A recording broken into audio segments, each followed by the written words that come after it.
Les estamos dando la bienvenida a un nuevo programa de Hoy por Hoy en este ciclo 2021 que compartimos aquí en la pantalla del Canal 4 Regional, ya un clásico de la casa, abordando obviamente los temas de interés general, pero básicamente en lo que tiene que ver ya con, eh, si se quiere, ¿no? Lo que vamos a comenzar a vivir a partir de septiembre, de noviembre, con el tema de las elecciones también. Pero bueno, dentro de este contexto nosotros estamos tomando contacto con distintas figuras, distintos referentes de la región, de los partidos políticos, obviamente, y en esta oportunidad hemos invitado para participar de estos ciclos, como siempre lo ha hecho Marcelo Cisana, actual secretario general del Partido Justicialista del departamento San Lorenzo, presidente comunal de San Jerónimo Sud, mandato cumplido. Entonces, un gusto, Marcelo, recibirte en este año también que sigue siendo atípico, ¿no? Dentro de la virtualidad, de la semipresencialidad, de la presencialidad, bueno, con todo esto que no nos deja tranquilo a los argentinos y al mundo, por supuesto. Bienvenido, Marcelo, un gusto. Hola Mario, gracias por la invitación, siempre a tu disposición. Marcelo, bueno, decíamos en el comienzo, ¿no? En la editorial, un poco la lectura de esta pandemia, de este año también que nos tiene a mal traer, ¿no? Dentro de lo económico, dentro de lo sanitario, ¿qué priorizamos primero? Esta pregunta también la hacíamos el año pasado y queda, ¿no? Resonando priorizar la prioridad en la vida por sobre todas las cosas, que va de la mano de la salud, obviamente. Sí, la verdad que inesperado cuando esto comenzó allá en marzo del año pasado, eh, si bien no sabíamos en qué momento terminaba, jamás no nos hubiésemos imaginado que un año y meses después seguiríamos con este problema de la pandemia, ¿no? Que es sin dudas a nivel mundial. Y en un proceso donde veníamos de un recambio institucional de autoridades, tanto sea a nivel provincial como nacional, y con problemas económicos serios que veníamos arrastrando, ¿no? Yo digo que ya era difícil encarar la situación en tiempos normales. eh, Se vislumbraba una situación de mucho esfuerzo para poder llevar adelante políticas públicas a través de medidas económicas, tanto a nivel nacional como a nivel provincial. Y que en aquel recambio del 10 de diciembre del 2019 algunas cuestiones se pudieron ir haciendo, eh, como por ejemplo lo primero que se hizo fue sacar la tarjeta alimentar para tratar de alimentar a aquellos conciudadanos que peor la estaban pasando. No te olvides que del hambre cero que habíamos logrado, habíamos pasado ya a tener a finales de 2019 serios problemas. Por eso la salida de esta tarjeta alimentar, por eso el aumento de la asignación universal, y en su momento también restituir nuevamente a todos nuestros jubilados y nuestros pensionados los medicamentos gratis que se le habían quitado en esos años, bueno, que fue también una restitución de derechos para nuestros viejos, ¿no?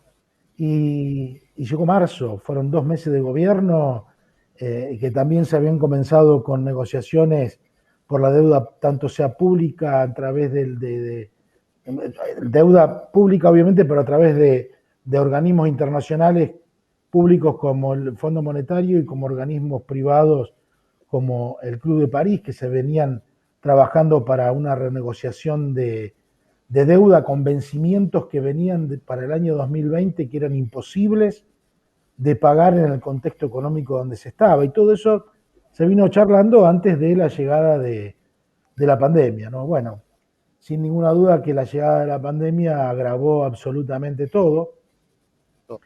Y ahí sí, es como decías vos recién, inusual para todos los gobiernos del mundo. Vivir una situación donde había que priorizar la vida por sobre cualquier cuestión económica y el Estado, ante eso, no solo garantizar la vida, sino también tratar de socorrer a aquellos sectores de la sociedad que más vulnerables y que sufrían sin ninguna duda sus problemas económicos financieros por las restricciones y por el parate de todo tipo de actividad que nunca se llegó a normalizar porque esta pandemia se fue estirando, ¿no? Y allí también tenía que ver la necesidad de tener un Estado presente para poder acompañar en su máxima expresión a aquellos sectores, como decíamos recién, que peor la estaban pasando. Por eso la creación del IFE, que fue el ingreso familiar de emergencia, de los ATP que ayudó a las empresas y a las pequeñas y medianas empresas al pago del 50% del sueldo de sus empleados, de congelamientos de servicios públicos, ¿no? Y acompañar en lo más que se podía, insisto, en una situación atípica donde ningún gobernante estaba capacitado para llevar esto adelante, ¿no? Así que todo ese Marcelo, combo, toda esa complejidad es lo que se vivió en el 2020 y hoy todavía tenemos un correlato con respecto a eso. yo sé que siempre vos haces el análisis, siempre nos ayudás al análisis correcto. Digo, si el gobierno de Fernández el año pasado en julio, esto con el diario del lunes, por supuesto, ¿no? Hubiese arreglado con Pfizer, hoy el presidente sería tal vez un estadista, quedaría en uno de los mejores lugares con el arreglo con 20 millones de vacunas en aquel momento. Sí, eso sería un héroe para la corporación mediática. Pero, a Ujú, ver, ujú. sinceramente, mira, Mario, Dios Sí, quiera que me equivoque. Dios quiera que me equivoque. Pero creo que se viene una campaña electoral, una de las peores, de las más bajas que ha vivido la Argentina desde el retorno de la democracia, por el uso horrendo que se está haciendo con respecto al manejo de la pandemia. La vacuna Pfizer se ha instalado en la agenda porque le han instalado los medios como si fuera la única vacuna que existe en el mundo para poder aplicarlas. Mientras que Argentina, primero era que había que hisopar, que era muy mala los testeos que se estaban haciendo. Después, había vacunas que eran veneno, que eran negociados. Cuando vieron que tenían el 96% de efectividad, ahí las empezaron a reclamar. Se hicieron convenios con todos los laboratorios del mundo. Argentina es el país número 20, 20 y pico en vacunación y tuvo acuerdos con todos los laboratorios del mundo para hacer. Argentina va a fabricar en el día de hoy, se terminó con el primer lote de la fabricación de la Sputnik V en la República Argentina, se envía a Rusia para su aprobación, luego la prueba, y esto es un proceso de 2 semanas para que se empiecen a tener cerca de 500.000 dosis semanales para distribuir en la República Argentina. Pero parece que la intención de los intereses financieros replicados por los medios de comunicación masivos solamente tiene que ver con la vacuna Pfizer.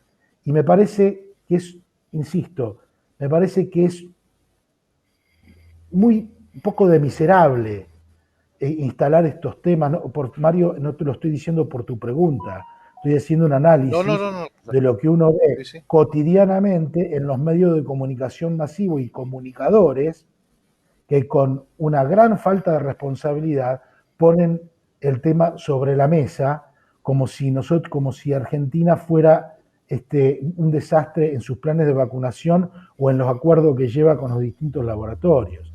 Entonces, si a eso le hacemos un correlato a lo político que se viene, que va a ser también la campaña electoral, me da la Sí. sensación y sinceramente, y repito, ojalá me equivoque, y que la campaña electoral no transcurra en estos términos, sino que se vea realmente cuál es el trabajo que se viene haciendo y que se sigue haciendo con respecto a los pedidos de vacuna en el mundo. Fíjate los países del primer mundo. Los países del primer mundo como Francia, Alemania, España, no llegan todavía al 40% de vacunación de su población. Terminó Israel y terminó Estados Unidos. Vaya, las, potencia, las potencias económicas financieras del mundo. Y sin embargo, no han podido, los otros laboratorios como los de Oxford o los de Pfizer no han podido abastecer a un montón de gobiernos que tenían convenios firmados.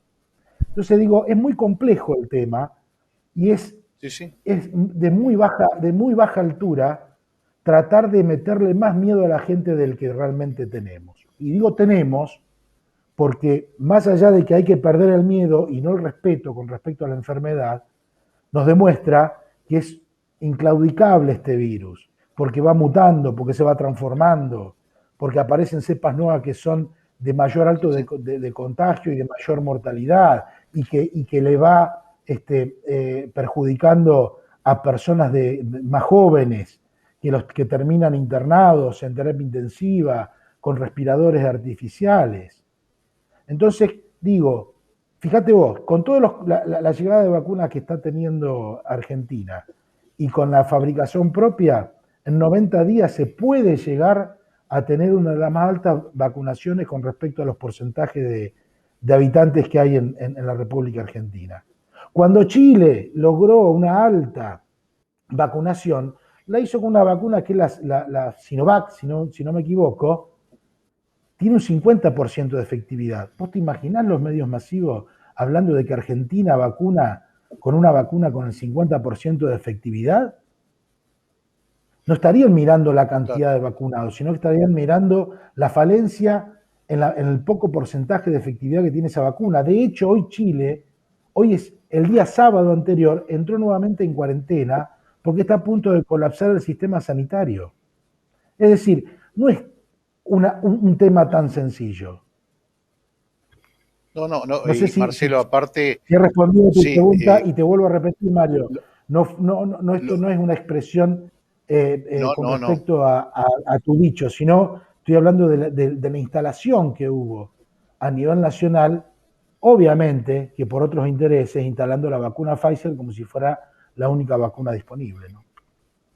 De todas maneras, digo, preocupa la cantidad de muertos, ¿no? Pasando casi 85.000 fallecidos, ¿no? Por el respeto, obviamente, supuesto, Marcelo. Pero por supuesto, ¿cómo no va a preocupar? Aparte, ¿alguien le puede caber en la mente que cualquier gobierno no quiera tener la mayor cantidad de vacunas, no importa de qué laboratorio sea, mientras tenga efectividad? Obviamente que los quieren tener. Recién ahora están pudiendo, por ejemplo, gobiernos provinciales empezar a comprar, antes no tenían la posibilidad porque solamente tenían convenios con los gobiernos nacionales. Y esto está pasando acá y en el mundo, digamos, ¿no? Marcelo, todo esto, digo, produce un desgaste al gobierno como produce un desgaste a la gente también, ¿no? El encierro, la incertidumbre, el no poder despedir a tus seres queridos, las restricciones, qué medidas, quién sale, quién no sale. Todo esto también produce todo un desgaste, tanto hacia el gobierno y obviamente al pueblo, ¿no? A la gente. Sin ninguna duda, Mario.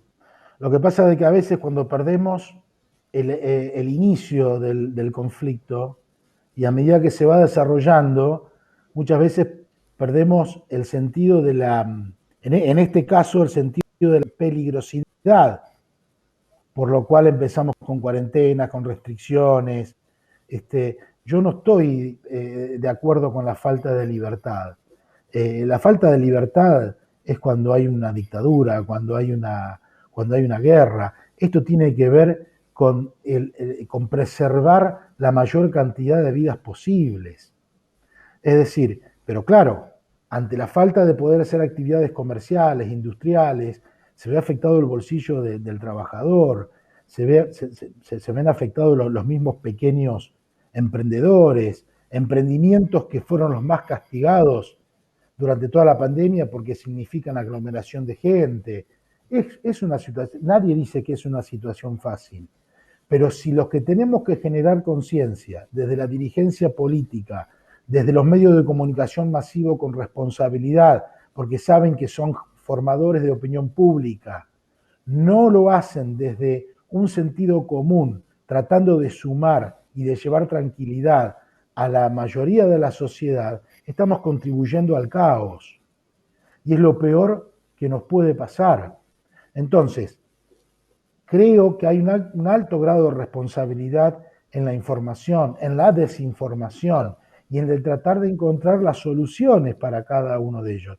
Mirá, pasó desapercibido, por ejemplo, una gran medida que fue para la clase media, que es la sustitución del impuesto de la ganancia a salarios inferiores a 150.000 pesos, que que ya empezó a regir, digamos, una, una, una medida que se venía prometiendo de hace muchísimos años y que inclusive el gobierno anterior lo había prometido en campaña en el 2015, nunca lo cumplió y este gobierno lo hizo en el medio de la pandemia también. Es decir, hay cuestiones que hacen a la suma de tratar de mejorar la calidad de vida en el medio de este caos. Si Dios quiere, creo, intuyo por la información, por como uno ve que va evolucionando, por la fabricación de dosis propias, por las dosis que van llegando, de que esto tiende a normalizar, a inmunizar la mayor cantidad de población posible. Pero ojo, también se está diciendo de que esto no signifique que la pandemia desaparezca, el virus desaparezca.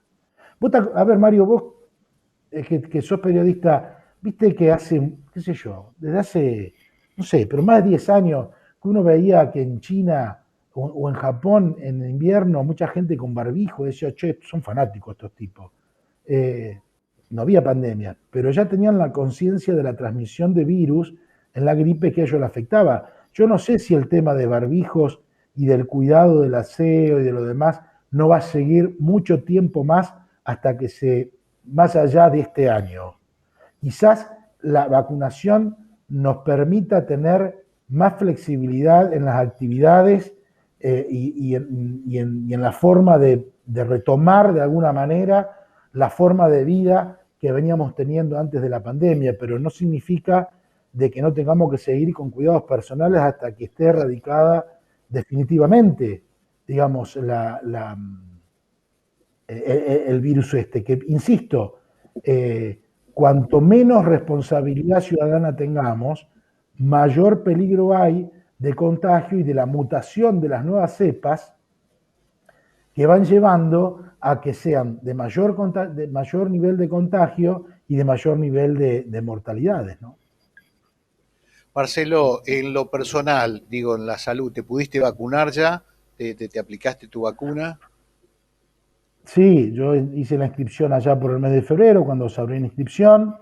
Este, y bueno, me llegó el turno hoy hace 2 semanas, que recibí la primera dosis, que me había notado con comorbilidades de una enfermedad preexistente y porque estoy sobrepasado de peso, tengo un sobrepeso importante que tendré que ponerme las pilas para solucionar eso, que es una cuestión más de voluntad. Y bueno, recibí insisto, el 30 de mayo, fue la primer dosis que recibí, inscripto en la página oficial y me comunicó el mismo gobierno de la provincia a través de correo electrónico, mensaje de texto, poder recibir esta primer dosis también de la vacuna, donde bueno, que ya digamos a partir, según todos los estudios hechos, ya a partir de las 2 semanas empiezan a funcionar a cierta cantidad de porcentaje importante en los anticuerpos según la vacuna, ¿no? Pero bueno, uno le cambia un poco la cabeza en la tranquilidad, sí, pero no nos tiene que relajar. Tenemos que seguir con el mismo método de cuidado personal, de distanciamiento, del uso de barbijo y de evitar cualquier reunión innecesaria en forma presencial, ¿no? Lo que se ha dado con el tema de llamado vacunatorio VIP, que se ha dado en el Baigorria, ¿cuál es un poco tu mirada por lo que ha trascendido informativamente? Obviamente será la justicia la que tendrá que explayarse, ¿no? Pero digo, un poco también analizando lo que hacías en el contexto a nivel nacional, pero ya con la mirada puesta, si se quiere, en el departamento o en la provincia, con este caso, ¿no? Sí, yo estoy absolutamente en contra de cualquier expresión que tenga que ver con eso. Eh, Creo que en esto somos todos, en esto y en todo tenemos que ser todos iguales. Las, las, las, los turnos tienen que llegar como tienen que llegar. No estoy en acuerdo con ninguno de los temas de vacunatorios VIP. No tengo mayor información. Sé que hoy el ministro de Gobierno, y no sé si todavía no lo está dando explicaciones de esto en la Cámara de Diputados de la provincia. Lo positivo de esto es que ha salido a dar la cara el gobierno y a explicar que no es un tema que esté avalado, pero también creo que hay que poner sobre la mesa todo, ¿no? Eh, yo creo que todos los que están en la primera línea tienen y tendrían que tener la posibilidad de ser vacunados, pero en el mes de febrero el intendente de Rosario se vacunó y no le correspondía según su rango etario. Y sin embargo, pasó, digamos, los medios no lo tomaron a Claro. esto, ni la oposición actual lo tomó como un problema grave. Digo esto porque todos tendríamos que tener el mismo tratamiento en las explicaciones y en esperar a cada uno su turno cuando le corresponde. Perfecto. Marcelo, año electoral, como decíamos, dentro de lo que tiene que ver con legislador en el contexto nacional, la mitad de término, ¿no? Que tiene que ver con la elección, obviamente, de diputados, de senadores, y obviamente en la provincia, el juego también de algunas intendencias, Consejo Deliberante y, por supuesto, también las comunas, ¿no? Un panorama y un Exactamente. corrimiento que se ha dado, Marcelo, ¿no? Sí, creo que ha sido una decisión inteligente, ¿no? De hacer este corrimiento porque, como te decía antes, cuanto mayor cantidad de días tengamos por delante para poder vacunar, mayor tranquilidad y seguridad va a haber en el momento de la elección por el tema de aglomeramiento de gente. Lo que estaba previsto para el 14 de agosto como las primarias y para el mes de octubre las generales, han pasado para el 12 de septiembre las primarias en aquellos lugares donde existan internas y para el 14 de noviembre las generales. Tenemos la particularidad eh, en, nuestro, en nuestra provincia de que se han juntado, o sea, las elecciones, vamos a tener dos elecciones el mismo día, es decir, una son elecciones nacionales para elegir, en este caso, 9 diputados nacionales y 3 senadores nacionales, y las elecciones distritales, donde todas las comisiones comunales van a elecciones, la mayoría de los municipios van a renovar la mitad de su consejo deliberante y algunos municipios, como en el caso del departamento San Lorenzo, que hay 3 municipios del departamento que también renuevan el cargo de intendente. ¿Con qué nos vamos a encontrar? El 12 de septiembre, en aquellos distritos donde no exista interna, es decir, va a haber distritos que quizás eso se va a saber después del 9 de julio, una vez que cierre la inscripción de candidaturas. En los distritos donde va a haber una lista única de un partido y otra lista única de otra y otra lista única de otra, las elecciones primarias locales se suspenden. Eso ya está por ley desde el año 2013, si no me equivoco. Que cuando son las intermedias y no haya interna real en cada uno de los distritos, esas pasos se suspenden. Pero sí va a haber las pasos nacionales, que es con otro sistema. En noviembre van a ser las generales y allí nos vamos a encontrar con dos sistemas de votación, porque son dos elecciones completamente distintas. Se va a votar a las autoridades locales a través de la boleta única. ¿Sí? Con la boleta única, uno va, hace la marca y en la urna que corresponda a la autoridad local, ahí se vota a través de boleta única. Luego de haber puesto ese voto ahí, se va al cuarto oscuro para votar la elección nacional, que se va a hacer con la boleta tradicional, que va a consistir de dos cuerpos. En uno van a estar los candidatos a senadores nacionales y en el otro el candidato a diputados nacionales, en un mismo cuerpo troquelado por si uno quiere cortar el voto. Y ese voto dentro de un sobre va a parar a otra urna porque es la elección nacional.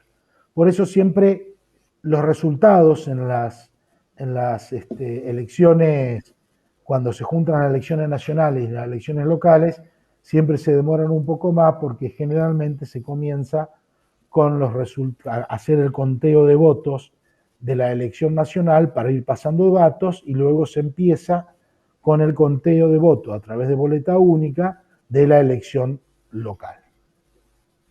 Perfecto. No sé Marcelo, si... segura, sí, sí, clarito, No, clarito, digo, no sé clarito. si fui claro, Mario. Sí, sí, perfecto, perfecto. Marcelo, bueno, queda mucho trabajo, obviamente, dentro del departamento, ¿no? Acompañando, como siempre, desde el justicialismo a los distintos candidatos que va a tener el PJ en el departamento de San Lorenzo, ¿no? Para las próximas elecciones. Sí, exactamente, digamos, un poco el trabajo desde la departamental es acompañar las estrategias de cada uno de nuestros candidatos en los distintos distritos y ponernos a disposición para cualquier auxilio que se necesite desde el partido, ponernos a disposición de los candidatos, que insisto, va a ser también una campaña electoral atípica, ya no, digamos, por el contenido que pueda venir, sino por la forma en que se va a hacer la campaña electoral, porque uno intuye de que esto va a ser una campaña más mediática que presencial, ¿no? Lo que se estaba Claro. acostumbrado quizás a hacer algún tipo de reunión o de actos, creo que se va a ver bastante restringido, eh, viendo, digamos, la evolución de todo esto, sin ninguna duda. Por lo tanto, cada partido va a tener que tener la inteligencia de buscar estrategias de tal forma de armar una campaña mediática, ya sea a través de los medios de comunicación o de redes sociales, que entusiasmen a la gente y les llegue una propuesta concreta para que puedan elegir en las elecciones, ¿no?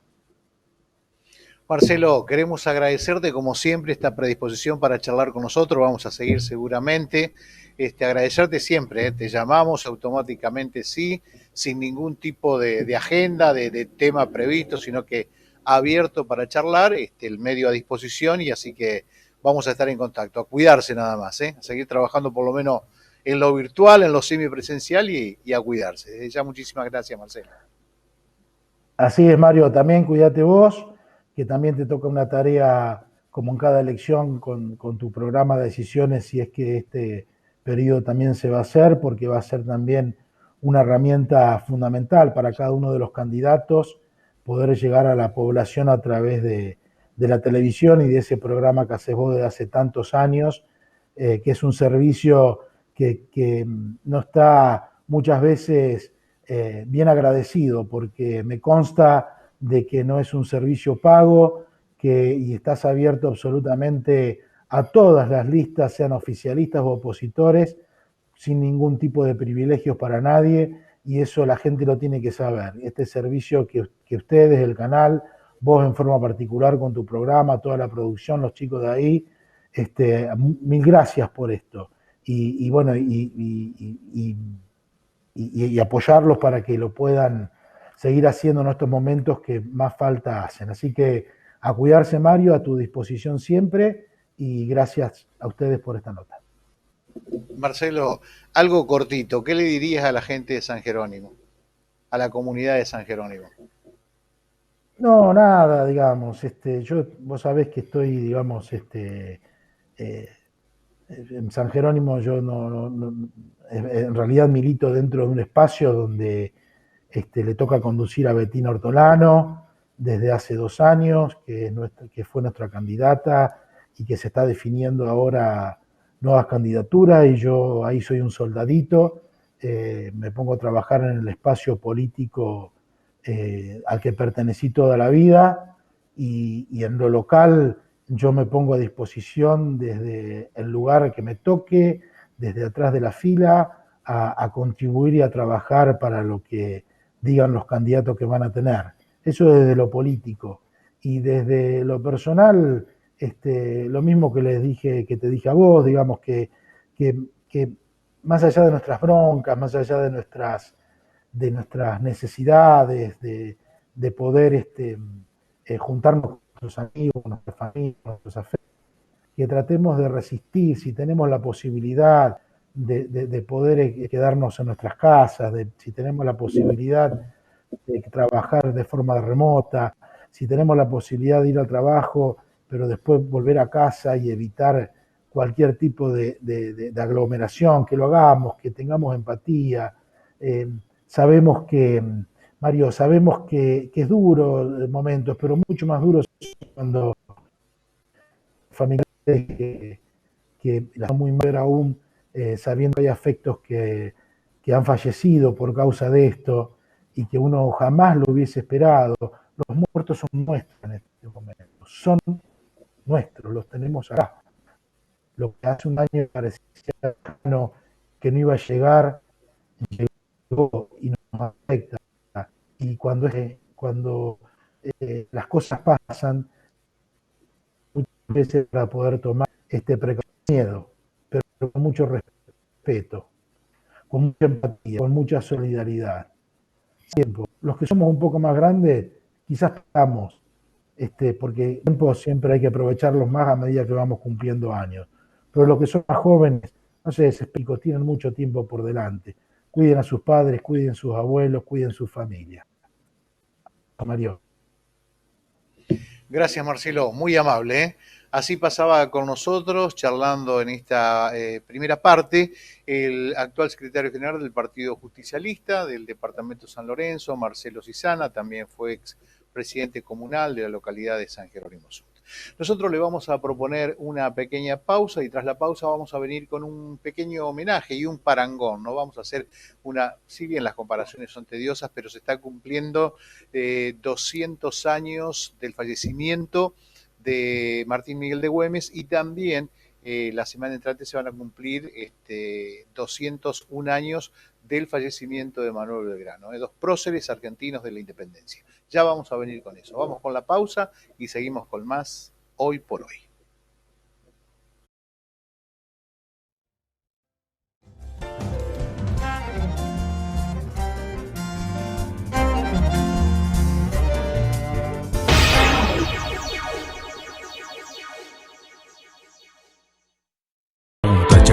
San Jerónimo, agua, luz, gas, cloacas, cordón cuneta, ubicación estratégica. El mejor lugar para vivir. En Super Oronio podés hacer tus pedidos desde la web www.superoronio.com. Envíos a domicilio sin cargo. Super Oronio, siempre cerca tuyo. La Segunda Seguros te trae soluciones para vos. Las soluciones digitales que te hacen todo más fácil, con las que podés contratar tu seguro online en pocos minutos. La Segunda Seguros. Combinamos lo mejor de la tecnología con lo mejor de las personas, porque lo primero sos vos. Somos Evangelina y Luis. Juntos hacemos Dibujando Caminos. Aquí les mostraremos paisajes maravillosos de nuestro país. Paisajes impactantes y reservas naturales. Vamos a visitar monumentos históricos y disfrutaremos hermosos momentos vividos con amigos viajeros. Todos los viernes, 21 a 30 horas, en Canal 4 Regional.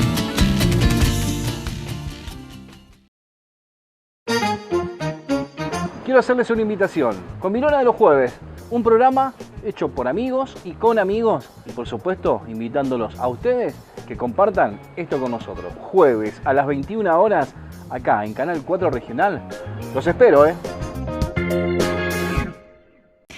Este año, Bingo Interclubes es una cosa de locos. Millones de pesos en premios diarios, semanales y mensuales. Sorteos, cancelación anticipada y 25 premios finales incomparables. Ya nos conocen, 22 años haciendo felices ganadores. Jueguen con nosotros para ganar a lo grande. Bingo Interclubes, millonario. Y solidario. Pedilo ya, entra a bingointerclubes.com.ar.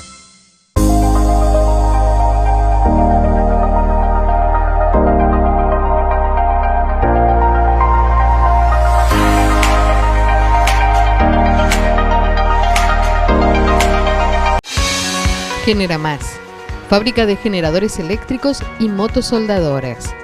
Asesoramiento, servicio postventa, reparaciones, mantenimiento, repuestos. Genera Más. Ahora te ofrecemos la mejor calidad en grupos electrógenos a gas y la nueva línea de termotanques solares. Genera Más. Las Heras 548, Roldán.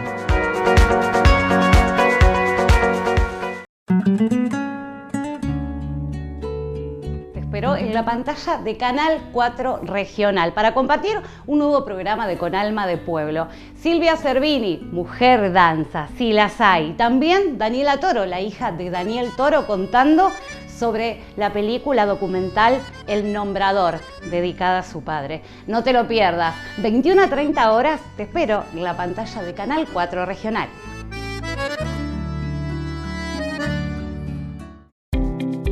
OneFull presenta su tarjeta de beneficios. Por ser nuestro abonado, tenés la posibilidad de sumar descuentos en los comercios adheridos de tu localidad. Nos seguimos encontrando juntos. Somos uno. Somos OneFull. Quiero hacerles una invitación. Comilona de los jueves, un programa hecho por amigos y con amigos, y por supuesto invitándolos a ustedes que compartan esto con nosotros. Jueves a las 21 horas, acá en Canal 4 Regional. Los espero, ¿eh?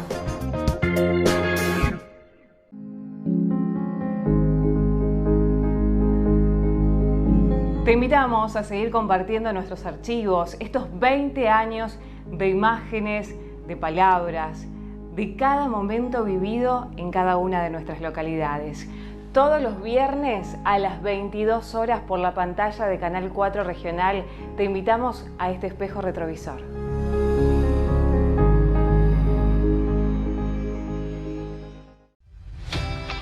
Ahora en Super Oronio podés pagar con billetera Santa Fe desde la app Plus Pagos. Aprovecha un 30% de reintegro con 5.000 pesos de tope mensual.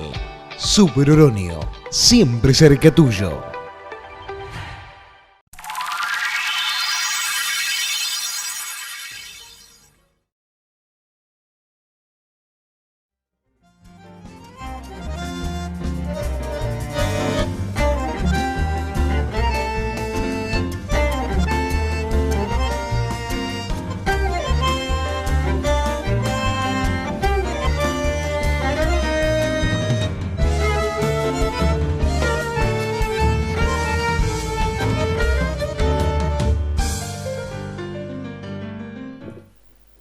Seguimos con más hoy por hoy. Bueno, y a continuación, la parte que vamos a compartir, realmente uno lo disfruta, ¿no? Porque es una de las otras pasiones. Sabe que el periodismo está por antonomasia en nuestro trabajo y con nuestra casa que siempre nos da la posibilidad de poder trabajar abiertamente, ¿no? Somos privilegiados, nosotros decimos siempre, de poder trabajar de que realmente de lo que nos gusta, de la pasión que nos gusta y la libertad también que nos dan para poder abordar aquí en el canal distintos temas. Y máximo cuando uno lo puede juntar, ¿no? Lo que es la historia, básicamente, que es la otra gran pasión, y el periodismo. Lo que vamos a compartir ahora tiene que ver también con poder hacer un repaso por los 200 años que se van a cumplir el próximo 17 de junio, del fallecimiento de Martín Miguel de Güemes, que ha sido reivindicado en este último tiempo, ¿no? Estos últimos años, y también 201 años de la muerte del general Manuel Belgrano. Para eso hemos solicitado la presencia de nuestro gran amigo que siempre está allí, siempre para colaborar, para poder aportar, el profesor Ricardo Celaya. Ricardo, un gusto, el saludo como siempre para la gente de Aldao y obviamente, ¿no? En estos momentos de poder recordar estos dos grandes de la independencia argentina, ¿no? Que acompañaron obviamente para hacer grande la patria. Bienvenido, Ricardo, un gusto tenerte. Muy buenas noches, Mario, la verdad un gusto poder estar nuevamente. Y bueno, tenemos dos personas muy destacadas y muy cerca en el tiempo. O sea que bueno, la verdad que tenemos dos fechas ahora en estos días y que valen la pena para poder reflexionar. Ricardo, uno mirando, ¿no? El contexto fueron contemporáneos, las edades, uno fallece a los 36 años, el otro a los 50 años, el caso de Belgrano, digo, pero los dos con un mismo objetivo, ¿no? La independencia de esta tierra. Tal cual, Mario, ambos deben ser entendidos en un contexto, deben ser entendidos en un proceso en el cual estaba el proyecto de una nación independiente y tanto Güemes como Belgrano formaron parte de esa lucha. Todavía nos quedan documentos epistolares, hay muchas cartas entre Güemes y Belgrano. Güemes contó con la estima de Belgrano y de San Martín. No podemos separar uno con el otro. Güemes termina concretando en gran parte lo que empezó Belgrano, y San Martín pudo cruzar los Andes, pudo continuar a Lima gracias a Güemes. Sin Güemes la historia hubiese sido muy diferente. Ricardo, miraba un poco lo que fue la formación académica de Güemes, que uno muchas veces piensa, sí, el caudillo, el bruto, el que no, y no es así. Güemes tenía una formación en el Colegio San Carlos, en Buenos Aires, tenía una formación militar también, si se quiere, ¿no? Entonces, dentro de esto había toda una composición, digo, de ese político, de ese caudillo, de ese militar.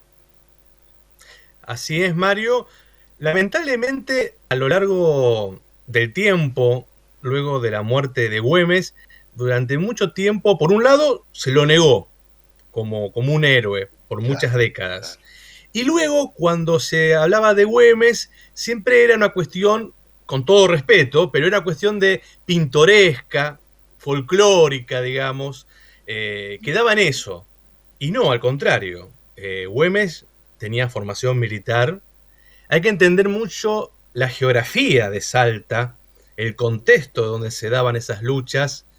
El frente más importante era el frente norte, o sea, y si se perdía ese frente, se perdía todo. O sea, si Salta se perdía,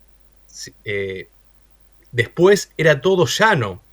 Gracias a Güemes se pudo defenderse de 9 invasiones españolas. O sea, no una sola. 9 avances españoles se detuvieron gracias a Güemes. Tengamos en cuenta que, digamos, en los alrededores de Buenos Aires no ocurrieron batallas por la independencia, ocurrían en el frente norte.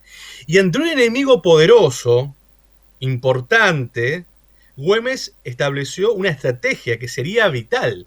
Por un lado, contando el apoyo de los sectores populares y dándole lugar, porque la presencia de los gauchos, los denominados infernales, es muy importante.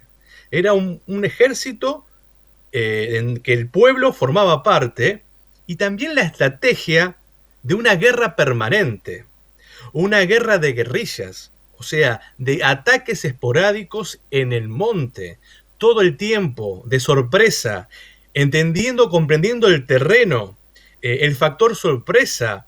Eso hizo que los gauchos tuviesen un rol muy importante, no hubiese tantos heridos del bando patriota y poder trabajar contra un enemigo mucho más poderoso. O sea, la estrategia militar que Güemes estableció fue muy inteligente, fue muy hábil, fue la idea de ir cansando al enemigo permanentemente. Por eso es muy importante, porque Güemes también tiene un gran liderazgo. O sea, encausa toda una provincia para esta causa. Y hay un dato muy importante. En 1815, Güemes va a ser nombrado gobernador, pero va a ser el primer gobernador que no va a ser designado por Buenos Aires. Claro, ahí muestra. Digo, era muy versátil para poder hablar con el paisanaje, ¿no? Para que esa cualidad que vos marcabas recién, para que los paisanos lo siguieran, ¿no? Tal cual, había una cuestión de empatía, de carisma. Tengamos en cuenta que era un contexto de guerra, era un contexto muy particular. Tiene características de caudillo Güemes, pero hay que tener en cuenta también que, o sea, estaba justo luchando en el frente más comprometido por la lucha por la independencia. A ver, también tuvo muchas resistencias Güemes, o sea, hubo sectores terratenientes salteños que no estaban a favor de lo que hacía Güemes, especialmente porque, bueno, Güemes no siempre contó con muchos recursos. Hubo muchos momentos en los cuales Buenos Aires no mandaba los recursos para el ejército del norte. Por eso Güemes tuvo que hacer impuestos forzosos a los sectores terratenientes de Salta, y eso también conllevó a, digamos, a que sea una relación un poco muy tensa en los sectores más acomodados. Era querido y odiado a la vez Güemes. También algo muy importante de Güemes es que además del rol de los gauchos, también le dio un lugar a la mujer. Hay muchas mujeres que estuvieron combatiendo con él, que tuvieron responsabilidades, ya sea haciendo sabotaje, haciendo espionaje. Podemos encontrar su hermana, Macacha Güemes, podemos ver su mujer, Carmen Puch. Hay un montón, Juana Moro, Martina Silva, María Loreto Sánchez, Peón, María Petrona Arias. O sea, hay un montón de mujeres que participaron junto con Güemes en toda esta causa libertadora que tuvo que ver con el Frente Norte. Tengamos en cuenta también una guerra de carencias, o sea, no estaba el comercio que era con el Alto Perú, lo más dinámico, estaba prácticamente destruido porque era siempre un estado de guerra permanente. Tuvo hijos, ¿no? Güemes, descendientes. Sí, tuvo descendencias, incluso descendientes de Güemes posteriormente tuvieron importantes roles en la vida política de la provincia de Salta. Lo que sí, lamentablemente, luego de su muerte, su mujer va a fallecer por depresión al poco tiempo luego de su asesinato, tendríamos que decir, porque lo que es muy curioso de Güemes, pero que también es reflejo de todo este proceso, es que Güemes va a ser el único general abatido de toda esta campaña libertadora. Eso también es muy importante destacar. Los generales no mueren en batalla. Y bueno, Güemes, por una traición, vamos a ser sinceros, los terratenientes, opositores a la figura de Güemes, van a encontrar en José María Valdés, en un realista, una figura como contrapartida. José María Valdés, también conocido como Barbarucho, conocedor del territorio de Salta, encontramos acá un alter ego. Ese va a ser, digamos, el encargado de mandar a matar a Güemes, cuya figura para los sectores populares salteños era de un gran líder, pero había sectores que festejaron su muerte. No solamente hubo sectores que festejaron su muerte en Salta, sino que también es muy llamativa el tratamiento de la prensa de la época a la muerte de Güemes. Por ejemplo, la Gaceta de Buenos Aires, obviamente ya un poco distante al espíritu fundacional de Mariano Moreno, va a publicar ante la noticia de Güemes el siguiente título, Mario. Murió el abominable Güemes, tenemos un cacique menos. O sea, eso también es muy importante destacar, O sea, a Buenos Aires no le convenía que creciera una figura popular en el interior. Eso también es algo es muy interesante para poder comprenderlo. Otra figura que también tuvo que padecer del poder central. Decía cómo se profundizaba el tema de la grieta y bueno, después unitarios y federales, por supuesto. Ricardo, decíamos que bueno, la historia es como que lo comienza a reivindicar en estos últimos años, ¿no? Estuvo siempre ahí escondido, o bien como lo que marcabas vos, ¿no? Como el personaje, no con tanta trascendencia como hoy lo hacemos, ¿no? O por lo menos lo recordamos, lo visibilizamos cada vez más. Así es, Mario, la conmemoración de Güemes es lo más nuevo que tenemos, desde el 2016, que es feriado, y más allá de que desde hace un tiempo, por ejemplo, hay escuelas primarias, secundarias, con el nombre de Güemes, faltaba realmente una reivindicación a su figura, y esta cuestión de la importancia de las mujeres, de la importancia del pueblo que lo acompañó a Güemes, de aquellos gauchos. Lo decimos nuevamente con la estima y el respeto, no solamente encerrarlo, limitarlo a sus gauchos en lo folclórico, en lo pintoresco, sino como sujetos activos de la historia, como sujetos revolucionarios, como sujetos que luchan. Eso también es muy importante. Ricardo, la muerte de él se produce en esa balacera, ¿no? Creo que es una bala por la espalda que va a ingresar. Sí, en Cañada de la Horqueta, es una bala por la espalda, le disparan por la espalda, que Güemes tenía problemas para cicatrizar. No cicatrizaba, él no podía cicatrizar muy bien, y eso va a ser lo que va a desencadenar la infección y posterior muerte de Güemes.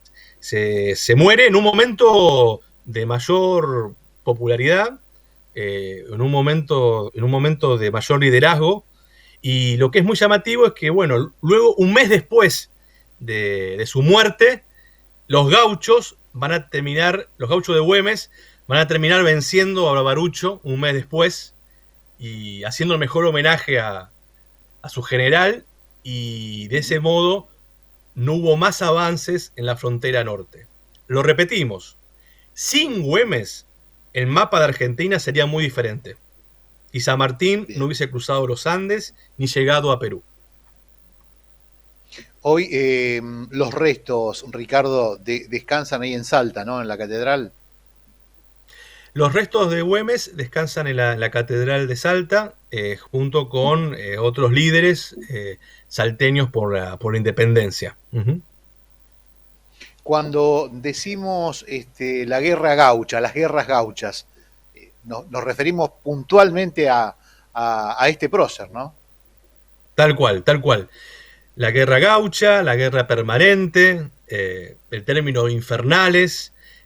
Nos referimos a este periodo de la historia y bueno, una técnica, digamos, de combate muy particular para la época, incluso San Martín y Belgrano que en su momento estuvo en el norte, que a Belgrano le costó mucho la frontera norte, fue una técnica muy innovadora, o sea que bueno, la verdad que lo pone en un relieve muy importante. Como decíamos anteriormente, él tenía formación militar, incluso Güemes, claro. Siendo joven, estuvo protagonizando luchas en el marco de las invasiones inglesas, cuando tenía 15 años, 14 años. O sea que bueno, vemos a alguien muy comprometido, una persona comprometida en un plan colectivo. Eso es lo muy importante. Y también la importancia de que contemos con miradas narrativas de nuestra historia de personas más federales, o sea, de diferentes rincones del país. Esto es muy importante. O sea, sentirme identificado con, por ejemplo, en este caso, en este marco, con el pueblo salteño. cuando cruce los Andes, el pueblo cuyano. Nosotros como parte del litoral también hicimos muchos aportes. Creemos que ese es el camino, reconocer esas narrativas, estos testimonios de una historia mucho más diversa, más federal, y bueno, como decíamos anteriormente, con presencia de mujeres y presencia de los sectores populares. Recordarlo entonces, 200 años se van a cumplir del paso a la inmortalidad de Martín Miguel de Güemes. Y aquí nomás también nos acoplamos a el general Manuel Belgrano también, Ricardo, ¿qué no hemos dicho de Belgrano, no? Pero tomando también esa esencia de la formación académica que han tenido el personaje, por ejemplo, de Manuel Belgrano, ¿no?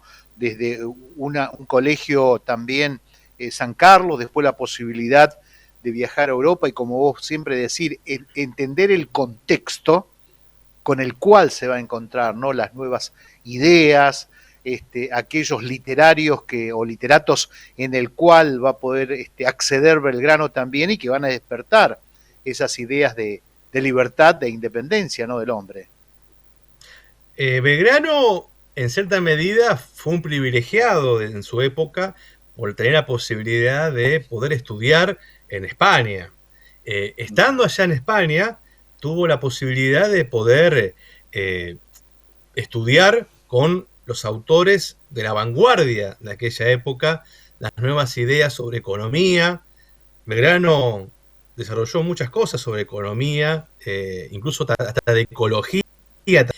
Aparecían nuevas ideas, la ilustración, las nuevas ideas de la Revolución Francesa, las nuevas ideas de qué es la política, la igualdad, la fraternidad. Muchos de estos autores eran autores que estaban prohibidos. Incluso Belgrano tuvo que hacer un trámite para poder leer esos libros prohibidos. Y bueno, él no se quedó solamente con ese privilegio, sino que él los leyó, los estudió, los interpretó y volvió. Y estuvo comprometido en un montón de facetas. Repetimos, tanto Güemes como Belgrano son figuras que, si nos ponemos a pensar, su vida pública no es tan larga. 10 años, 5 años, 15, no es muy larga, pero el compromiso que han tenido es muy importante. Belgrano, como ya hemos dicho en otras ocasiones, es mucho más que la bandera. Belgrano es el Belgrano abogado, es el abogado militar, es también el Belgrano militar, es el Belgrano intelectual, es el Belgrano líder, es el Belgrano que estuvo en diferentes momentos, también combatir en el norte de nuestro país, hizo tareas como el éxodo jujeño, también otro hecho muy importante, destacándolo en esta cadena que venimos hablando del interior y de diversos lugares con sus aportes. Belgrano también pensaba en un país un país independiente, un país libre y un país que se pueda desarrollar. Él hablaba acerca de la importancia de la agricultura, la importancia del acceso a la tierra, hablaba también del respeto a los pueblos originarios. Ahí llega esta idea que para la época era avanzada, la de un monarca inca, o sea, por poner un ejemplo, pero para la época no estaba la idea de democracia, república democrática como tenemos ahora. Belgrano va a estar también apoyando el Congreso en Tucumán. Belgrano va a tener intercambio epistolar con Güemes, con San Martín. O sea, vemos a grandes figuras, pero enmarcadas en un proyecto colectivo. Y en el caso de Belgrano, es alguien que es de una entrega a un nivel superlativo. Bien. Ricardo, me gustaría también que nos cuentes un poquito para la gente que sigue el tema de nuestra bandera, los colores de la bandera que tiene que ver con la escarapela, ¿no? Y que muchas veces la gente por aquí confunde con el cielo. Realmente, bueno, ¿cómo se da el tema de la creación de la bandera acá a la orilla del río Paraná? Los colores de la bandera tienen que ver con los colores de la escarapela. Y los colores de la escarapela provienen de la Casa Real de España. En aquel momento los Borbones usaban el celeste y el blanco. Pero ¿por qué era muy importante utilizar el celeste y el blanco de la Casa de Borbón? Era porque en aquel momento se seguía jurando fidelidad a un rey que había sido depuesto. Ahora bien, acá esto es muy importante. Esta es la idea en el caso de Belgrano, de que haya un símbolo, o sea, que algo que nos identifique. No podemos pensar en un proyecto de emancipación, de independencia, si tenemos la misma bandera del quién queremos liberarnos.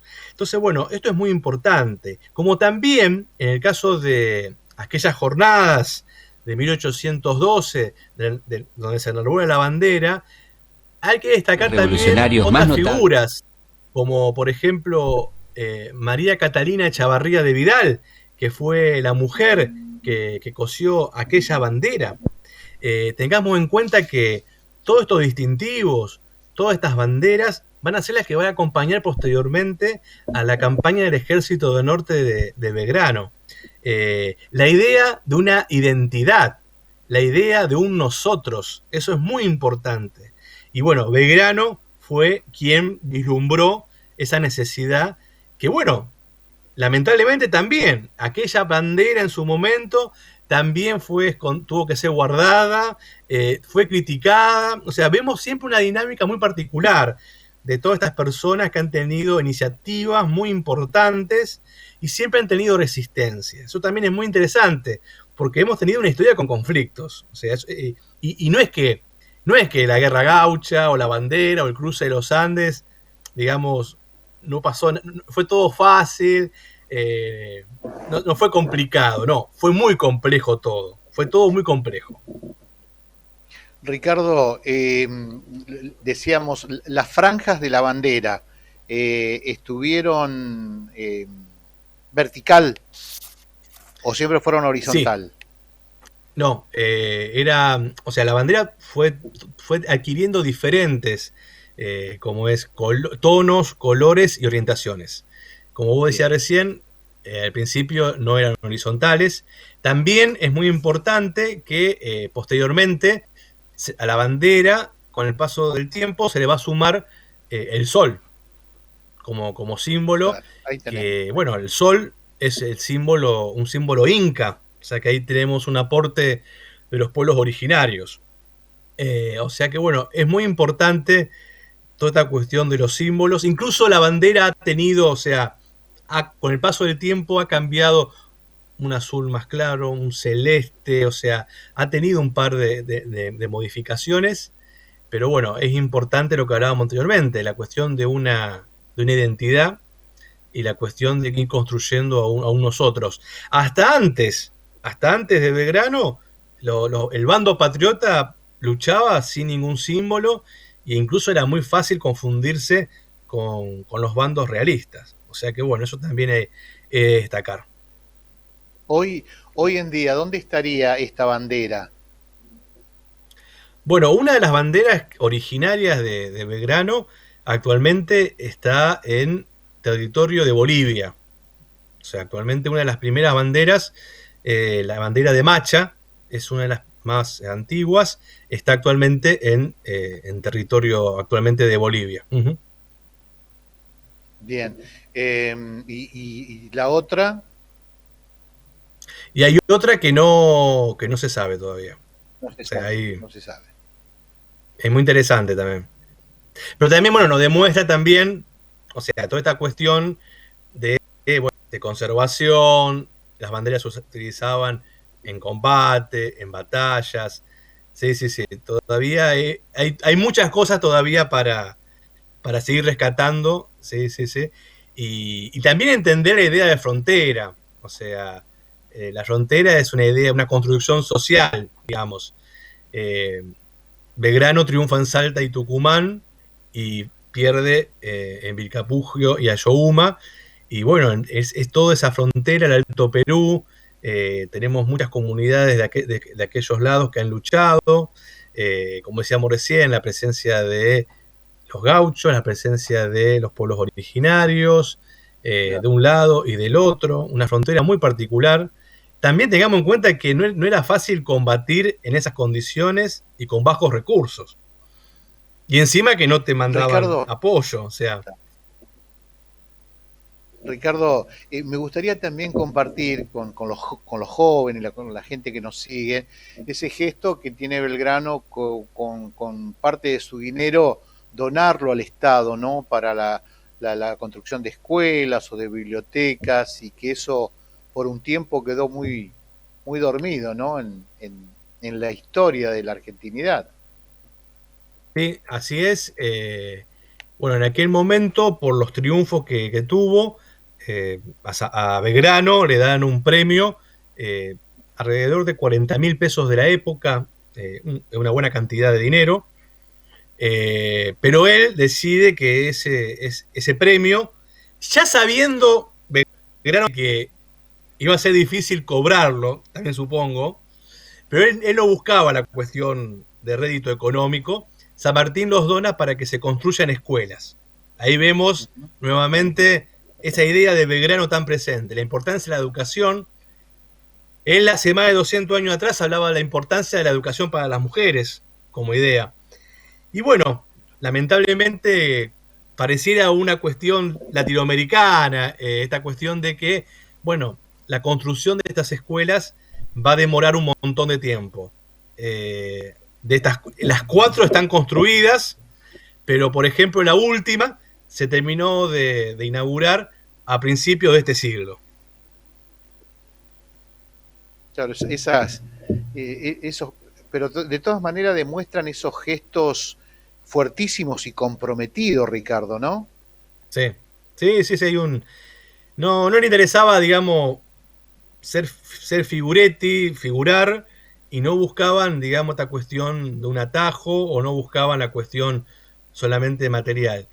Repetimos, él venía de una familia privilegiada, una familia bien, y su entrega fue en un 100% con la revolución.